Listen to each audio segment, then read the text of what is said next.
He saved her from death and vanished. Now the most powerful woman in the city is hunting him. The city was alive with its usual daytime rush, but no one expected what would happen on that sunlit crosswalk, least of all the women whose life was about to change forever.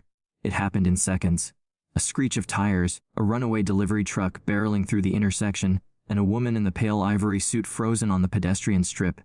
She turned at the wrong moment. People screamed, the world tilted, and then out of nowhere, a man sprinted into frame as if launched by instinct itself.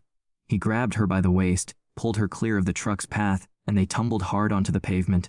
When she blinked, dazed and breathless, he was already rising. Their eyes met for half a heartbeat. She whispered, "Thank you," but he didn't wait. He simply stepped back, nodded once, and before she could say another word, he disappeared into the swarm of lunchtime workers as if he had never existed.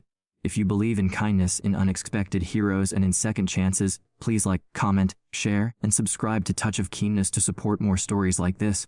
Arden Vale never forgot that moment. The woman he'd saved, Aurora Landon, CEO of a rising tech empire, had been inches from tragedy.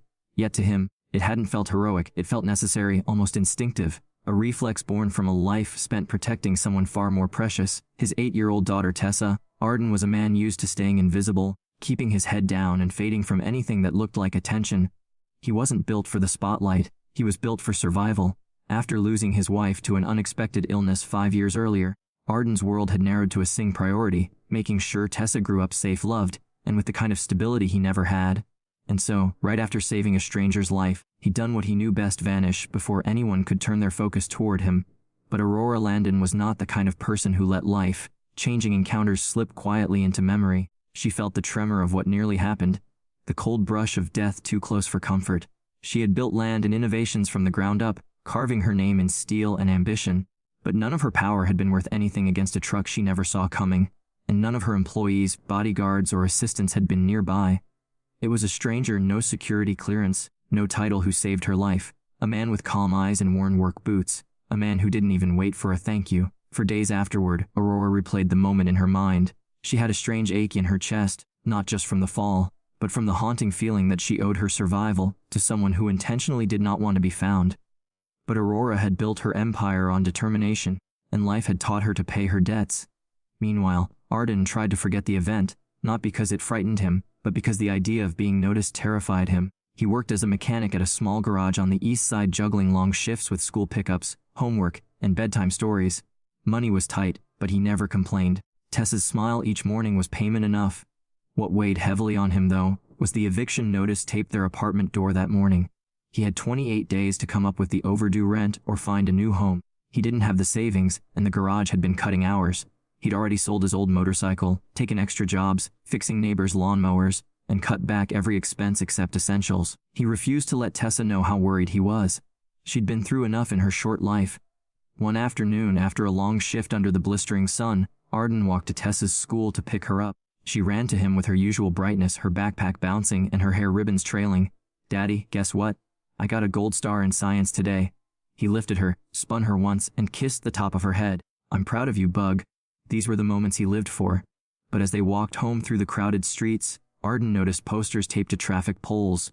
"Seeking hero from accident on 5th and Layton." His stomach dropped. The posters included a QR code and a message offering a generous reward. Landon Innovations had issued them. Aurora was searching for him. He turned away quickly, pulling Tessa gently toward the opposite side of the street, but curiosity nipped at him. On the poster, a grainy still shot from a nearby building's security camera showed his figure rushing into the street. His face wasn't clear, but the shape, the posture, he recognized himself instantly. He told himself the CEO had good intentions, but people like Aurora belonged to a world of polished glass and guarded elevators, worlds where men like him didn't belong, worlds that asked questions he didn't want to answer. For the next week, Arden avoided the main streets entirely. Across the city, Aurora refused to give up. She reviewed footage frame by frame, interviewing witnesses, even sending her personal assistant to the hospital to make sure no overlooked injuries had been treated. Nothing. It frustrated her more than any corporate negotiation ever had. She didn't know exactly why he mattered so much, only that he did. She wanted to thank him properly. She wanted to know the man who vanished before she could breathe. One bright afternoon, fate intervened again. Arden was repairing a stalled car on a quiet residential street.